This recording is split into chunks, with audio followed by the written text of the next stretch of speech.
Bonjour, c'est un plaisir de vous retrouver pour un podcast qui n'en est pas un. Je vais prendre la suite, hein, comme je vous l'ai dit.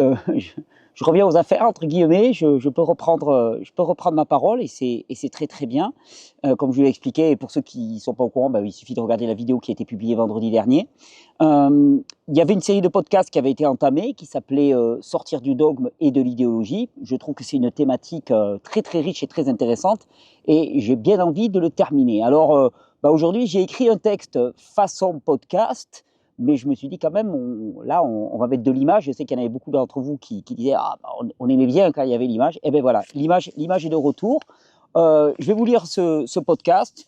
Je pense qu'il n'y aura pas que de la lecture, parce qu'il y a toute une partie aussi où je vais vous expliquer un principe physiologique, et là on va le faire plutôt en freestyle. Mais bon, il y avait des choses écrites et très intéressantes, donc je me suis dit que ça valait le coup de commencer par ça. Donc, c'est parti. Le thème de ce podcast, c'est podcast. Difficile à dire d'ailleurs, après on ne le dira plus parce que c'est impossible à dire. Douche froide pour tout le monde, 3 petits points, ou pas. Alors aujourd'hui, je vais vous parler de la douche froide, mais pas seulement. On va surtout parler de contraintes, et particulièrement de contraintes adaptées. C'est un terme qu'on va beaucoup utiliser. On vit dans une époque où tout est fait pour nous éviter l'inconfort, hein, chauffage constant, permanent, climatisation, donc toujours la même température, nourriture disponible en permanence, frigo rempli à bloc, lumière artificielle, sédentarité, tout est confortable. On a éliminé le froid, la faim, sauf pour ceux qui se l'imposent volontairement, on a éliminé l'effort. Donc, globalement, on a éliminé toute forme de contrainte. Et pourtant, les organismes ne semblent pas plus robustes, bien au contraire. Moi, je me souviens d'anecdotes, mais à l'époque où j'étais boulanger, par exemple, je me souviens qu'il y avait un ancien qui m'avait dit en rigolant, qui rigolait en voyant les sacs de farine de maintenant qui font 30 kilos, et qui me disait, moi, quand j'étais jeune, ça ne renvoyait pas à des milliers d'années, hein, ça renvoyait à une cinquantaine d'années, mais il disait, moi, quand j'étais jeune en boulangerie, les sacs, ils faisaient 80 kilos, un quintal. Quintal, mais ça paraît juste hallucinant. Mais c'était le cas. Alors la question est simple, pourquoi quelque chose d'inconfortable comme le froid pourrait-il, dans certains cas, renforcer un organisme? Parce que c'est un petit peu ce que j'avance dans nombre de mes vidéos. Pourquoi une contrainte légère peut-elle produire plus de solidité que le confort permanent? Et pourquoi c'est vrai, mais dans un contexte, et ce n'est pas vrai dans l'absolu, pour tout le monde de la même façon? Et cette réflexion sur la douche froide, elle nous amène à une question beaucoup plus large. Comment savoir concrètement si une contrainte est adaptée à notre terrain, ou si elle risque au contraire de nous épuiser? Parce que le froid, le jeûne, le sport, la détox, comme on dit, tous ces outils, ils peuvent être très puissants, mais seulement s'ils sont utilisés au bon moment, dans le bon contexte physiologique. Et c'est précisément pour sortir de ces approches uniformes et redonner une lecture individualisée d'ailleurs que Régénère a développé le questionnaire des 15 profils Régénère. Vous êtes presque, je crois que 10 000 déjà à l'avoir rempli, ce questionnaire, à l'avoir expérimenté. On a des retours extraordinaires. Pour ceux qui ne l'ont pas encore expérimenté, allez regarder sous la vidéo, il y a le lien, c'est un questionnaire gratuit. Vous remplissez, je crois qu'il y a 48 ou 49 questions. D'ailleurs, à la fin de la semaine prochaine, normalement, il y a un nouvel algorithme qui va être mis en place avec d'autres fonctionnalités. Donc, vous allez voir, ça va être encore plus raffiné, ça va aller encore plus loin. Puis, l'outil va s'améliorer au fur et à mesure de vos retours aussi. Et c'est un outil qui est simple, évolutif, qui permet de comprendre où l'on en est, ce dont notre corps a réellement besoin et dans quel ordre agir pour relancer la régénération sans se tromper de levier. Donc, le lien est ci-dessous, je vous en reparlerai en fin de vidéo. Comprenez bien que ce n'était pas une question de mode, cette histoire de froid ou de bain froid. Ce n'est pas une question de défi viriliste, comme on dit, ou un gadget type biohacking. C'est une question biologique. Le vivant, ce n'est pas une machine. Voilà, c'est pas une machine. Il s'use si on ne l'utilise pas. Il ne se renforce pas dans le confort. Vous prenez une machine, par exemple, vous la laissez au repos dans de bonnes conditions, vous la bâchez bien, vous la graissez, vous évitez l'oxydation. Vous la reprenez quelques années plus tard, elle va fonctionner à nouveau, elle ne s'est pas dégradée, hein, au contraire. D'ailleurs, une machine a une certaine durée de vie, un certain nombre d'heures d'utilisation possible. Et puis, si vous le faites lentement, elle va durer plus longtemps. Un corps humain, ce n'est pas comme ça. Si on ne l'utilise pas, il s'use. Et si on l'utilise trop, il s'épuise. Hein. Si on ne l'utilise pas, il ne sait même pas qu'il s'use, il s'atrophie. C'est-à-dire qu'il perd des fonctions. Et si on l'utilise trop, il s'épuise. Et la juste mesure, on va voir, c'est entre les deux. Donc, il se renforce quand il est sollicité, mais encore faut-il comprendre comment et surtout pour qui. Ça va être un petit peu tout le sujet de cette vidéo. Alors, je vais vous proposer dans ce podcast un vrai petit cours sur la loi de l'hormèse. Parce que sans comprendre cette loi, on ne peut pas comprendre pourquoi une douche froide peut être bénéfique ou complètement inadaptée. Et comme toujours, la réponse ne sera ni oui pour tout le monde, ni non pour tout le monde. On va parler du vivant, simplement, et surtout, on va parler de principes et pas de recettes. Alors, on y va, on va se faire un petit coup de ça dépend. Bon, mais là, c'est la partie freestyle, parce que ça n'avait pas été écrit. Donc là, c'est pour Titi. Un petit coup de ça dépend. Alors, je vous parle de cette loi de l'Hormèse. La loi de l'Hormèse est une loi biologique, valable pour tout le vivant, et ça c'est vraiment intéressant, pour tous les organismes vivants, elle est valable. Et cette loi, elle nous dit, et on va la détailler, et c'est vraiment important de comprendre. Comprenez bien que dans ces vidéos, je cherche à être le plus simple possible pour comprendre les concepts, mais pas simpliste, parce que le but c'est pas que vous soyez dépendant de recettes ou de ce qu'a dit Titi ou ce qu'a dit un autre. Le but, c'est que vous puissiez vous approprier ces grands principes pour être autonome. Moi, mon credo, c'est l'autonomie. C'est vraiment ce qui me meut. C'est moi, pour moi-même, être autonome et offrir de l'autonomie au monde. Donc là, je vais essayer de faire le plus simple possible, tout en ayant cet objectif de vous rendre autonome. Alors, cette loi de l'Hormèse, on va la détailler. Qu'est-ce qu'elle nous dit? Elle nous dit, tout organisme vivant, et le mot vivant est important, ce n'est pas valable pour une machine. Une machine, si tu prends ton iPhone, tu le trempes dans un bain froid, il ne va pas améliorer son fonctionnement, c'est évident. Une machine ne se renforce pas par la contrainte, d'accord? Une machine, elle ne se renforce pas, elle est comme elle ne bouge pas, elle est fixée. Un organisme vivant est évolutif, donc tout organisme vivant, soumis à une contrainte. Et alors ce terme de contrainte, il est vraiment très intéressant, parce que souvent, quand on parle d'hormèse, on va penser stress. Pour être exact sur le plan physiologique et linguistique, la pression qui est exercée de l'extérieur, le froid, le chaud, la faim, l'effort physique, c'est pas le stress. Ça, c'est la contrainte. Et le stress, c'est la réaction physiologique de l'organisme. Oh, attendez, je vais mettre un pied. C'est la réaction physiologique de l'organisme à cette contrainte. C'est la réponse du corps à une contrainte donnée qu'on appelle le stress. Et d'ailleurs, le stress, il est indépendant, la réaction de stress est indépendante du type de contrainte. C'est-à-dire que la réaction de stress qui se traduit par la production de certaines hormones, cortisol, adrénaline, noradrénaline, accélération du rythme cardiaque, vasodilatation, direction du sang plutôt dans les zones périphériques, le cerveau, les muscles, pour permettre l'action, pour permettre la réaction à la contrainte. Eh cette réaction de stress, elle est non spécifique, on dit. C'est-à-dire que quelle que soit la contrainte, vous allez avoir la même réaction de stress. Et ça, c'est intéressant, vous allez voir, parce que ça expliquera pourquoi certaines personnes, par exemple, expérimentent le bain froid, par exemple, la douche froide, et puis après quelques temps d'expérimentation, ils sont extrêmement surpris et ils disent « Ah mais je ne comprends pas parce que sur le plan émotionnel, je suis devenu beaucoup plus stable. » Ben ouais, parce qu'en fait, les circuits de l'adaptation sont non spécifiques. Quand tu bosses l'adaptation, quand tu bosses ton adaptabilité, quand tu bosses ta force et ta vitalité, ben tu bosses ta force et ta vitalité tout entière. Donc, on reprend. Donc la contrainte, c'est ce qui vient de l'extérieur. Le stress, c'est la réaction de l'intérieur. Et ça sera important pour tout à l'heure. Donc on reprend notre définition. Vous pouvez l'écrire si vous avez un petit bout de papier. Écrivez-le et puis vous mettez en gros les mots sur lesquels je m'arrête. Donc tout organisme vivant, ça c'est gros. Ça c'est important. C'est la clé. Enfin, voilà. Tu es qualifié si tu es vivant. Bon, a priori, si tu regardes cette vidéo, c'est que tu es vivant, donc tu es qualifié. Soumis à une contrainte. Ça, tu peux le mettre en gros aussi. Et cette contrainte, elle va avoir quelque chose de particulier. Elle doit être naturelle, ponctuelle et adaptée. Alors, on va reprendre chacun de ces termes. Tu peux les mettre en gros, là, et même tu changes de couleur.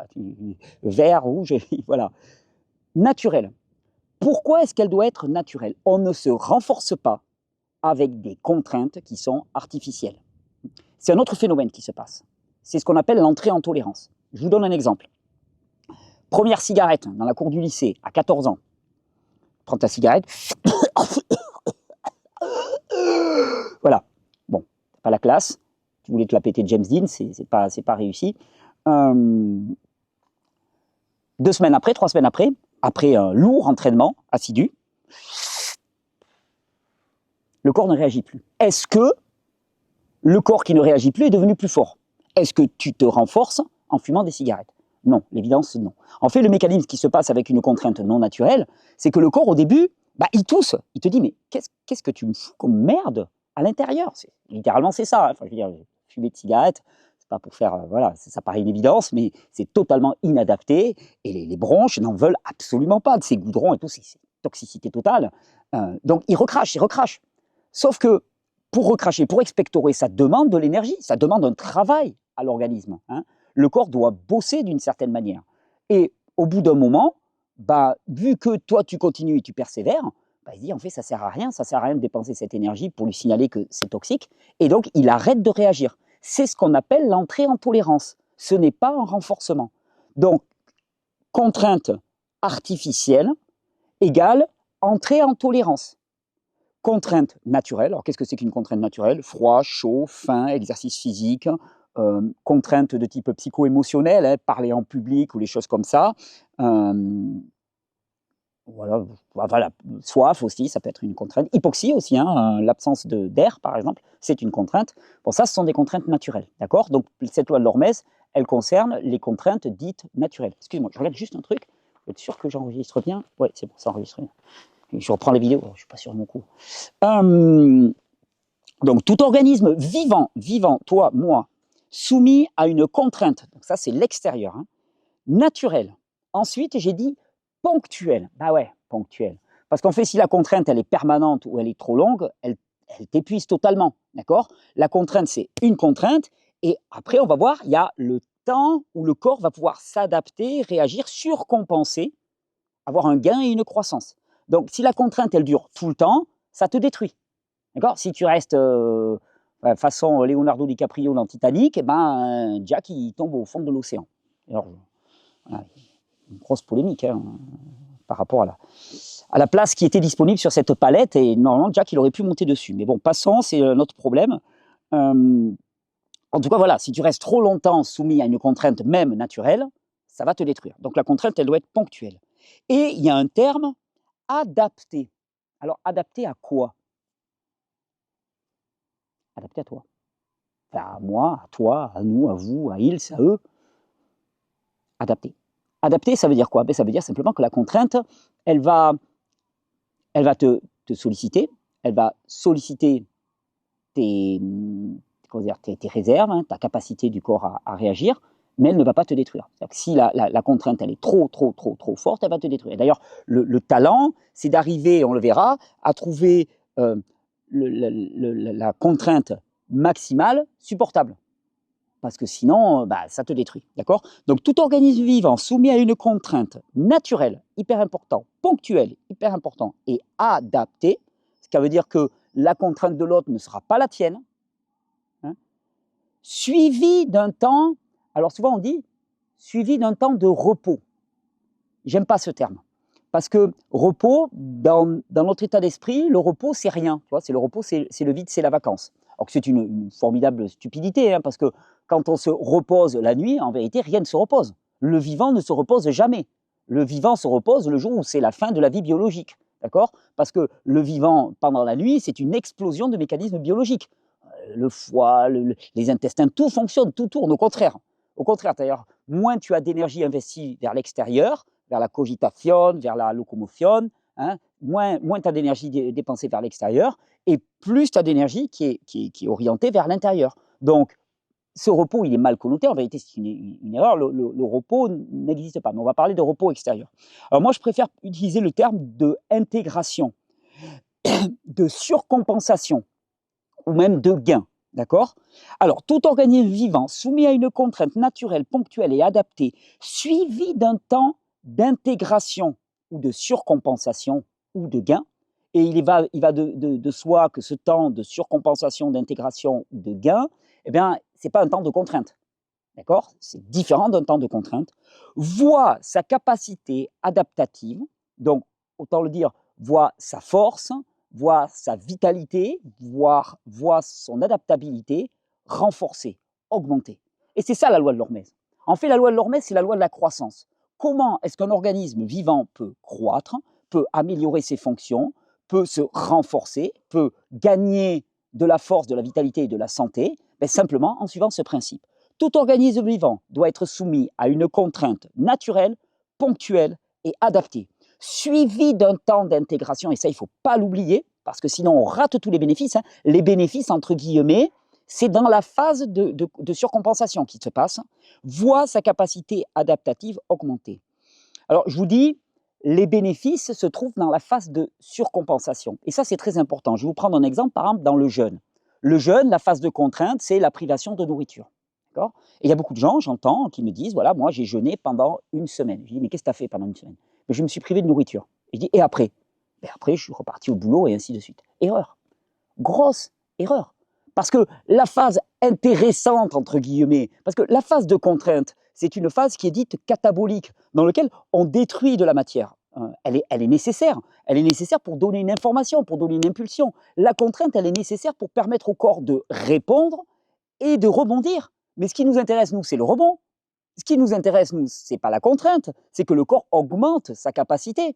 Or, si tu mets l'accent sur la phase de contrainte et que tu ne mets pas l'accent sur la phase de rebond, parce que pour que le rebond soit de la meilleure des qualités, eh bien, il faut que tu sois dans les meilleures conditions, pas stressé, avec une bonne alimentation, avec du bon repos et ainsi de suite. Donc, si je prends l'exemple du jeûne, si tu repars au boulot immédiatement après, excusez-moi, là l'image elle va être un peu cramée. Oh, hop, on va. Oh bon, ça va aller, on va dire que ça va aller. Ah, il joue avec les nuages, c'est magnifique, hein, mais si dans cette phase de surcompensation, eh bien, tu n'as pas les conditions optimales, eh bien, tu rates une grande partie des bénéfices. D'ailleurs, on le dit, les spécialistes du jeûne te le disent. Les bénéfices d'un jeûne, tu les as pas pendant la phase de privation de nourriture. Tu les as dans les 3-4 semaines après. C'est donc que c'est là où se fait le boulot. Et c'est idem avec un bain froid. Quand quelqu'un fait un bain froid, si tu vas dans un bain froid, que tu sors du bain froid et qu'immédiatement tu vas dans un bain chaud pour te réchauffer, ben, tu rates la phase d'adaptation de l'organisme. Puisque l'organisme, l'adaptation au froid, ça va être la thermogénèse, ça va être toute une cascade de mécanismes, on va le voir. Mais si immédiatement tu vas dans le chaud, il n'a pas à bosser, il n'a rien à faire. Et là, tu rates tous les bénéfices. Donc, le principe de cette loi de l'Hormèse, c'est une contrainte claire, unique d'ailleurs. Il ne faut pas mélanger les contraintes. Si tu mets trop de contraintes mélangées, ça brouille complètement l'information. Une contrainte, du froid, du chaud, de l'exercice physique, du jeûne, enfin ce que tu veux, suivi d'un temps dans lequel tu vas être dans les meilleures conditions pour permettre au corps de reconstruire. D'ailleurs, n'importe quel pratiquant de musculation te le dira. Enfin, le muscle, tu ne le construis pas à la salle. À la salle, tu pètes de la fibre musculaire. Et c'est quand tu manges et quand tu dors, quand tu rentres chez toi, que le muscle va se construire. Donc, c'est de la qualité de la récupération que va dépendre la qualité de la croissance. Et ça, c'est fondamental. Alors, je vous ai dit, donc ça, c'est important parce que le risque, hein, j'embraye et puis après je reviens sur ce que je voulais dire. Le risque, quel est-il? Le risque, c'est que, en fait, si je fais un espèce de petit schéma, en fait, tu as un niveau de vitalité, on va dire, qui est à ce niveau-là. Tu appliques une contrainte, donc ça tape dans tes réserves. Puis, tu as la phase de surcompensation, tu arrives à ce niveau-là. Donc, tu as augmenté, tu as gagné au niveau global. Puis, de ce niveau-là, ben, tu vas avoir une nouvelle contrainte, une surcompensation, clac. Puis une nouvelle contrainte, puis une surcompensation. Et puis, clac, clac, clac, et là, tu sors de l'écran. D'accord? Donc, le but, c'est ça, c'est cette montée en escalier. D'ailleurs, c'est ceux qui valident une démarche bien pensée. Hein, si les gens me disent oh, je pratique l'hormèse et tout, mais est-ce que je vais dans la bonne direction? Ben là, la façon de savoir, c'est simple. Au bout de quelques temps, quelques mois, tu regardes si tu as gagné en capacité ou pas. Et si tu n'as pas gagné en capacité, c'est souvent pourquoi? Parce que oui, tu fais bien la contrainte. Ok, tu tapes une contrainte, sauf que tu ne laisses pas rebondir derrière. Donc, en fait, qu'est-ce que tu fais? Tu es à ce niveau-là, tu fais une contrainte, tu remontes un tout petit peu, puis à nouveau une contrainte. Tu remontes un tout petit peu, puis à nouveau une contrainte. Et là, au lieu de monter, tu ne fais que la contrainte, la contrainte, la contrainte. Des gens qui jeûnent trop souvent et trop fort, des gens qui vont faire trop de bains froids ou trop d'exercices physiques et qui n'en laissent pas le temps de la récupération, ben, non seulement ils ratent les bénéfices, et c'est dommage, mais surtout, ben, ils s'épuisent totalement. Donc ça, c'est le gros risque. Donc la compréhension, hein, d'ailleurs, on dit quand même que la phase de contrainte, dans l'absolu, il vaut mieux avoir une phase de récupération un peu trop longue qu'une phase de contrainte un peu trop longue. D'accord? Bon, après, si tu passes ton temps à récupérer, il ne va pas y avoir de croissance non plus. Pour qu'il y ait croissance, il faut quand même qu'il y ait ce stimulus initial, hein, cette contrainte initiale qui te dit, bah là, il faut démarrer. Mais voilà, ça c'est donc cette notion de contrainte et de phase de surcompensation, elle est essentielle. Quand on parle de contrainte, la contrainte, elle a deux natures. On peut la qualifier en termes d'intensité et de durée. Et les deux sont mutuellement exclusives. Qu'est-ce que ça veut dire? Excluantes plutôt. Qu'est-ce que ça veut dire? Ça veut dire que tu ne peux pas faire dur, intense et long à la fois. Soit c'est dur et intense et c'est court, soit c'est peu intense et c'est long. D'accord? Par exemple, tu peux faire soit un bain froid à 2 degrés pendant 30 secondes, 1 minute, pour certains plus, mais bon voilà, peu de temps, soit un bain à 15 degrés et là tu vas pouvoir rester 20, 25, 30 minutes. D'accord? Eh bien, on mesure que la réaction physiologique de l'organisme est toujours dépendante de l'intensité et non pas de la durée. C'est pourquoi, dans une pratique de l'hormèse bien comprise, on se fout de la durée. On n'est pas en train de regarder sa montre. On ne dit pas je vais faire 2 minutes de bain froid. Non, par contre, tu vas viser l'intensité maximale ou quasi maximale, parce qu'il ne faut pas dépasser ta capacité adaptative, on dit bien qu'elle doit être adaptée. Tu vas viser l'intensité maximale et à partir de là, tu rentres, tu reçois cette information, tu restes le temps. Oh là là, l'image, elle va être trop bizarre. Je suis désolé, parce qu'alors, ça passe. Mais peu importe. Tu vas y rester le temps que tu dois rester. C'est pour ça qu'il ne faut pas avoir de montre, il ne faut pas avoir de chrono, il ne faut pas avoir de choses comme ça, et être vraiment dans le ressenti. Et ensuite, tu sors. Et c'est ça le principe. C'est ça le gros principe. Alors, qu'est-ce que je devais vous dire aussi? Donc, vous avez compris, intensité versus durée. Hein, d'ailleurs, je le raconte souvent, moi, l'une des fois où j'ai eu le plus froid en faisant un bain froid, où j'ai vraiment eu très très froid, c'est quand j'avais tourné avec Alex Ferrini le film Vivante, par exemple, et la première scène du film, elle se passe dans un congélateur. J'accueille l'héroïne là, du film dans un congélateur. Et vous imaginez bien, je savais bien que la scène, on allait peut-être pouvoir être amené à la tourner plusieurs fois. J'avais pas mis l'eau à 2 degrés. Mais l'eau, c'était l'eau froide du torrent. Donc elle était à 12-13 degrés. Et j'y suis resté longtemps, parce qu'on a dû la tourner 2-3 fois, la scène. Donc j'y suis resté bien 20 minutes, ou non, plus que ça même, je crois 40 minutes. Et bien, comment dire, contrainte d'intensité faible et de durée longue, mais après ça, j'ai été en hypothermie maximale. Très difficile de me réchauffer, parce que le corps va répondre à la hauteur de l'intensité. Plus l'intensité est forte, plus le corps répond. Ça, c'est cool en plus, parce que ça veut dire que la contrainte, elle n'a pas besoin de durer longtemps, elle a besoin d'être intense, qualitative. L'information, elle doit être claire, qualitative et intense. Et c'est ça qui détermine tout. Ça, c'est la loi de l'hormèse. Et c'est à partir de là qu'on va pouvoir maintenant réfléchir, douche froide ou pas, pour tout le monde ou pas. Parce que je vous dis, la douche froide, alors là, je reprends mon script, la douche froide, c'est un symbole. Hein. Ce n'est pas une mode, je vous dis, ni une tendance, bien-être ou quoi que ce soit. Il ne s'agit pas de prouver quoi que ce soit, ni de tenir plus longtemps que son voisin. Il ne s'agit pas d'endurer pour se raconter une histoire de dureté. Et ce n'est pas une performance. Le but n'est pas de rester 10 minutes immobile sous une glacée pour cocher une case. C'est un signal. Et la contrainte, c'est un signal, c'est une information qu'on envoie au vivant. Parce que quand l'eau froide, elle touche la peau, le corps réagit immédiatement. Les capteurs thermiques cutanés transmettent l'information au système nerveux central. La première réponse, c'est une vasoconstriction périphérique. Les canaux, au bout des mains, au bout des pieds, les doigts et ainsi de suite, se contractent. D'ailleurs, c'est ce qui fait mal. Des fois, il y a des gens qui disent, moi, quand je rentre dans l'eau, les mains, ça fait très, très, très, très mal. Il n'y a pas de risque en tant que tel, ça peut être très douloureux, mais c'est la vasoconstriction. Et puis ça, à force d'habitude, on apprend et le corps s'adapte de mieux en mieux. Les vaisseaux se contractent pour limiter les pertes de chaleur. Et oui, parce que le véhicule de la chaleur dans le corps, c'est le sang. D'accord ? Donc, en ramenant le sang dans la zone centrale, il s'assure que tu perds beaucoup moins de chaleur par les zones périphériques. C'est pour ça que les mains vont être très très froides. Elles sont démuscularisées. Puis en sortie d'exposition va venir la vasodilatation. C'est le phénomène inverse. Le flux sanguin revient en périphérie. Et là, tu deviens rouge comme une écrevisse.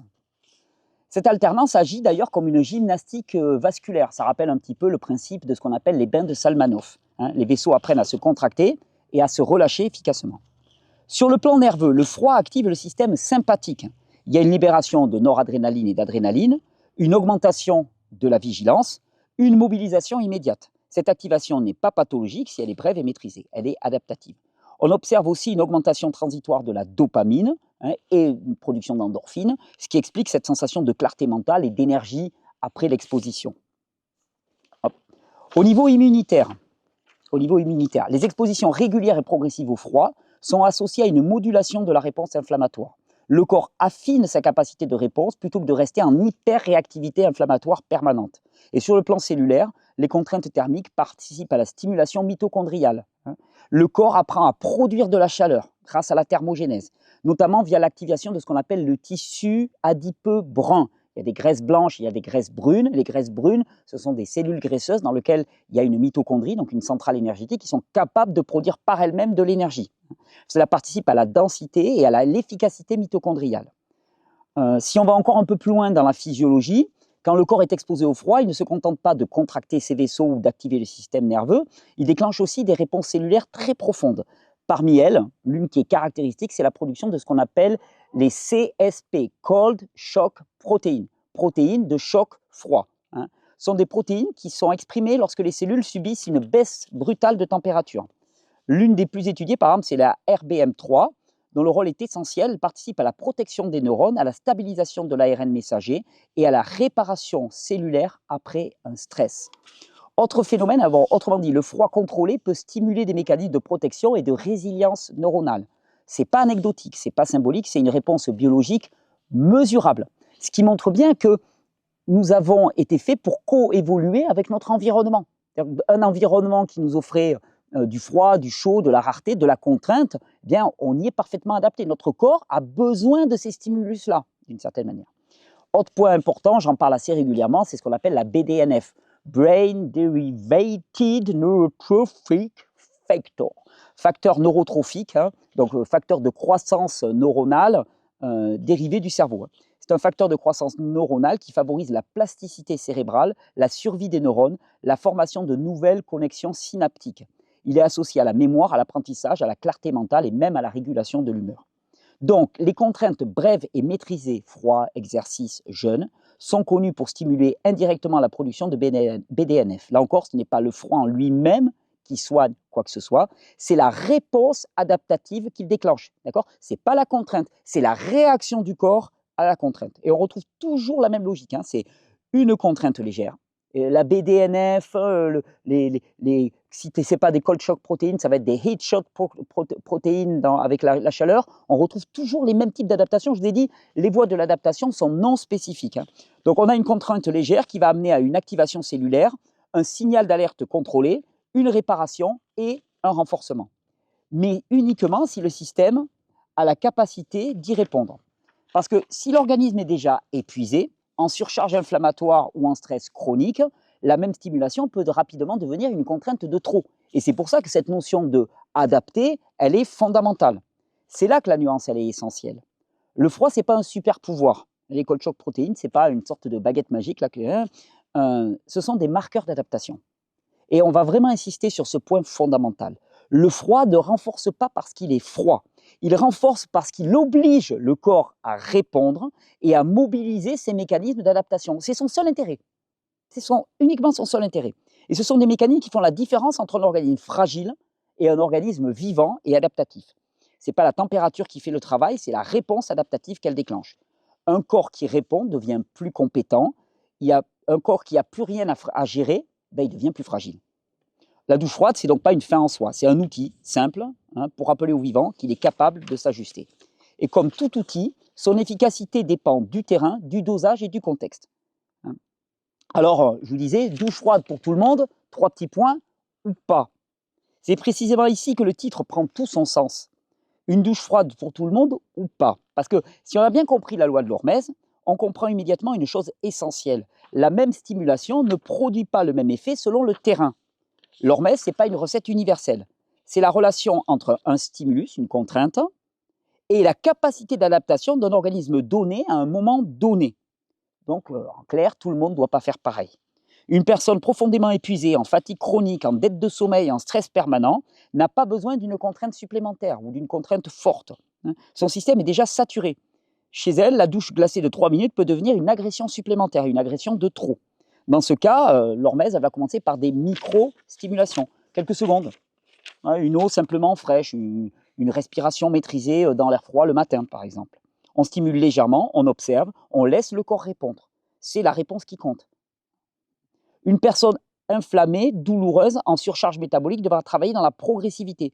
Trop brutal, trop long, trop intense, et l'inflammation peut s'exacerber. On recherche alors une stimulation douce, répétée. On n'est pas en train de faire un trip héroïque, d'accord ? À l'inverse, une personne qui est robuste, énergique, qui a bien récupéré avec une bonne capacité d'adaptation, elle peut tolérer une intensité beaucoup plus marquée. Elle peut rester plus longtemps même et explorer davantage la contrainte parce que son système sait revenir à l'équilibre. Mais dans tous les cas, le principe, c'est le même. Le stress utile doit rester adaptatif, jamais écrasant. Vous devez pas, enfin, si après une douche froide, vous n'arrivez pas à vous réchauffer, c'est pas bon signe. Moi, j'adore les douches froides parce que le matin, je me sens énergique juste après, j'ai de la chaleur, j'ai un dégagement de chaleur, d'énergie, je me sens euphorique. Si ce n'est pas le cas, c'est que ce n'est pas adapté pour vous. Elle était trop froide, trop longue, ou ce n'est pas du tout le moment pour vous. D'accord? Ne le faites pas d'une façon dogmatique. Le titre de cette série, c'est sortir du dogme et de l'idéologie. Dès que la stimulation dépasse la capacité de réponse du système, on sort de l'hormèse et on rentre dans la surcharge. La clé, c'est la capacité de récupération. Je dis un bon stimulus, c'est un stimulus après lequel la respiration redevient calme, la chaleur revient, l'énergie est stable, le sommeil n'est pas perturbé, l'humeur reste claire. Si au contraire on a une fatigue écrasante, une irritabilité, un sommeil perturbé, une inflammation majorée, alors le stimulus, il était excessif, il y en avait trop. Donc l'hormèse, qu'est-ce que ça a? Ça exige de l'écoute, de la lucidité, et puis voilà, c'est pas un truc qu'on fait à l'ego. C'est style, c'est moi qui est la plus grosse, c'est pas comme ça que ça marche. Ce n'est pas plus c'est dur, mieux c'est juste assez pour provoquer une adaptation, une surcompensation. Et c'est là qu'on sort définitivement du dogme, parce que le dogme, il dit, tout le monde doit faire ça, tout le monde doit faire des douches froides. Et le vivant, lui, il dit, ça dépend, toujours, ça dépend. Et apprendre à entendre ce ça dépend, c'est déjà rentrer dans une relation beaucoup plus mature au vivant. Puis si on pousse le truc un peu plus loin, le froid, ce n'est pas simplement un stimulus physiologique, c'est une métaphore très simple de la vie. Entrer dans l'eau froide, ce n'est pas agréable. Pour le corps, c'est un signal de mort, il faut bien le comprendre. D'accord? C'est le corps dans l'eau froide, on revient à Jack et le Titanic, le corps dans l'eau froide, surtout dans une eau à 2 degrés, il est en danger de mort.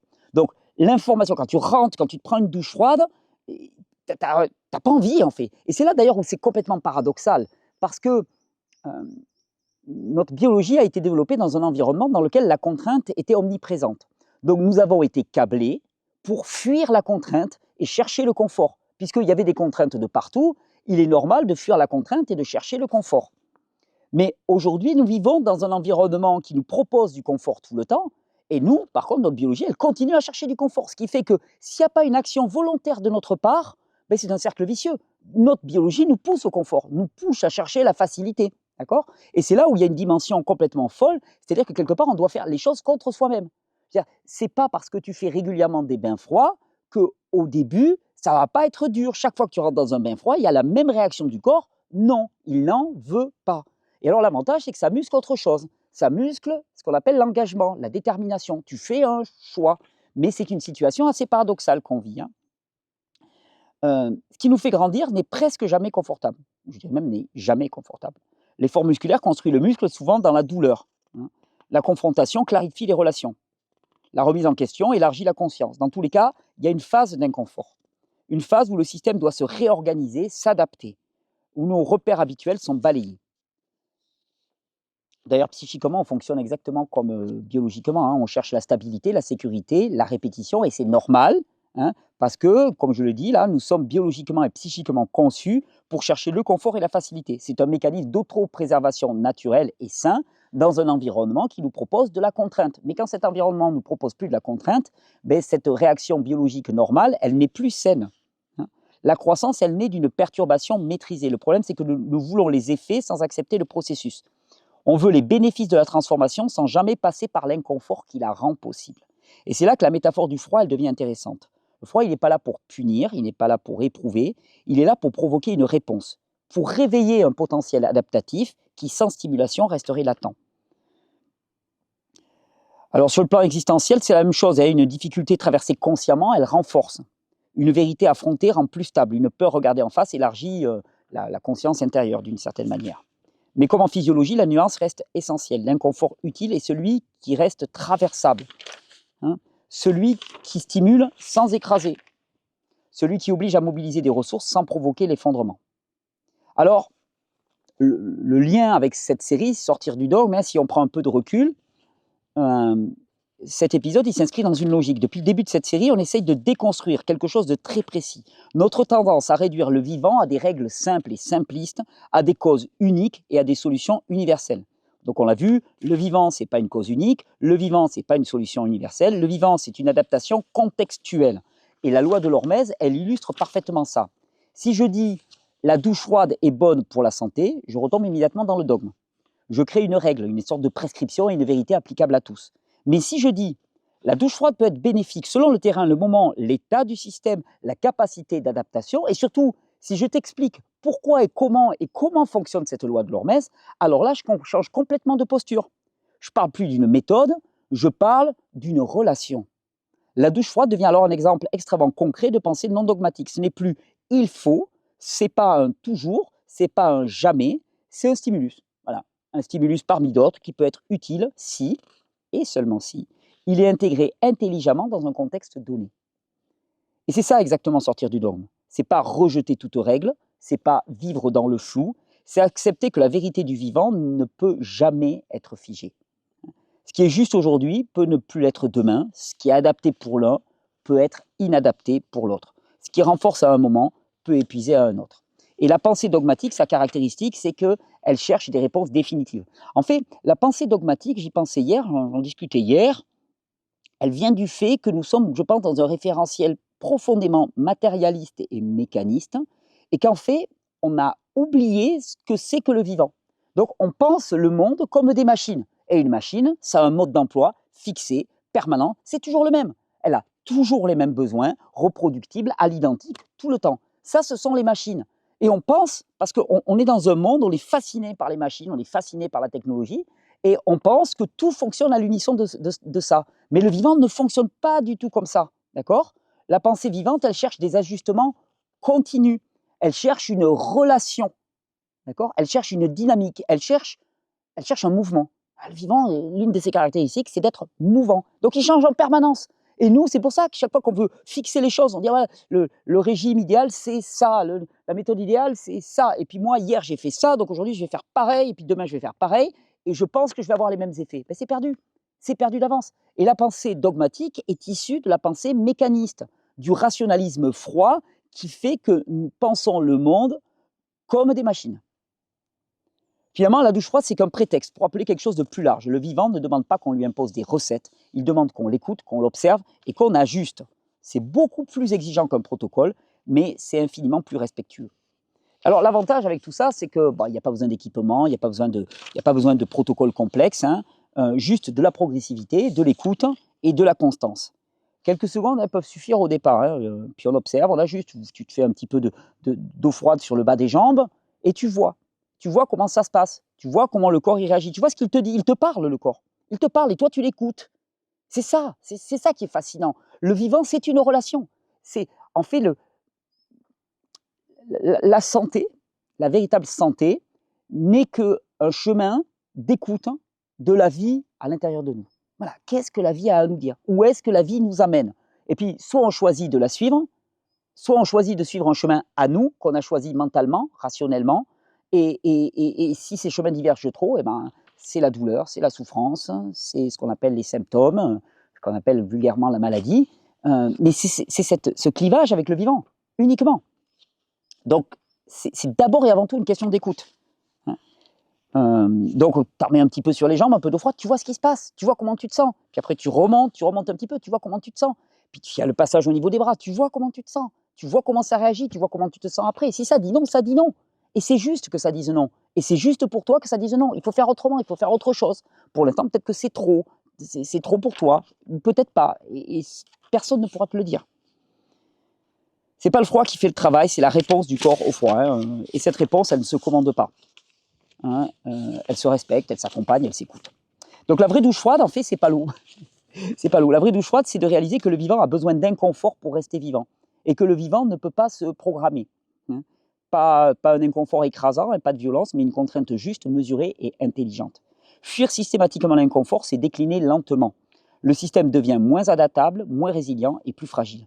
Accueillir intelligemment une contrainte mesurée, c'est se renforcer. C'est ça, se renforcer. C'est rappeler au corps qu'il sait répondre, qu'il sait s'ajuster, qu'il sait vivre.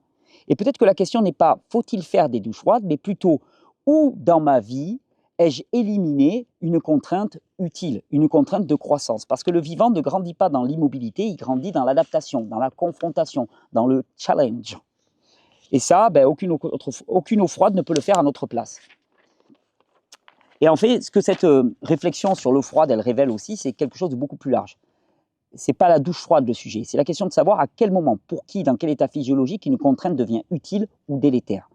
Parce que oui, le froid peut renforcer, mais il peut aussi épuiser. Le jeûne peut régénérer, mais il peut aussi affaiblir. Le sport peut stimuler, mais il peut aussi enfoncer et faire s'effondrer un organisme déjà à bout. Tout dépend du terrain. Et c'est là beaucoup de discours santé deviennent totalement dogmatiques. On prend un outil et on le plaque sur tout le monde. Fais des douches froides, jeûne, détoxifie-toi, fais du HIIT, High Intensity Interval Training. La vraie question, c'est jamais l'outil. La vraie question, c'est est-ce que ton corps est prêt pour ça? Parce qu'un organisme épuisé n'a pas besoin de contraintes supplémentaires. Il a besoin de sécurité, de reconstruction, de repos métabolique. A l'inverse, un organisme engorgé, stagnant, trop confortable, a besoin d'un signal, un stress adaptatif pour se réveiller. Il faut le réveiller, il faut le secouer. Autrement dit, la même douche froide peut être thérapeutique pour l'un et contre-productive pour l'autre. Et c'est exactement ce que je vous disais au début. C'est pour ça que pour sortir de ces approches uniformes, que Régénère a développé le questionnaire des 15 profils Régénère. C'est un outil, je vous l'avais dit, un outil de lecture du terrain. Ce n'est pas une grille théorique figée. D'ailleurs, c'est un outil en perpétuelle évolution. L'algorithme est en train d'évoluer à toute vitesse. Un outil qui permet de comprendre concrètement où on en est aujourd'hui, ce qui fonctionne encore bien chez nous, ce qui est ralenti, saturé ou épuisé, et surtout, par où commencer ce nouveau chemin vers la santé et vers la vie. Parce que l'enjeu est là. L'enjeu, c'est agir dans le bon ordre. Quand quelqu'un découvre son profil, le profil qui est généré par cet outil, il comprend souvent immédiatement pourquoi certaines pratiques l'ont aidé et pourquoi d'autres l'ont épuisé, alors qu'elles étaient réputées bonnes, entre guillemets.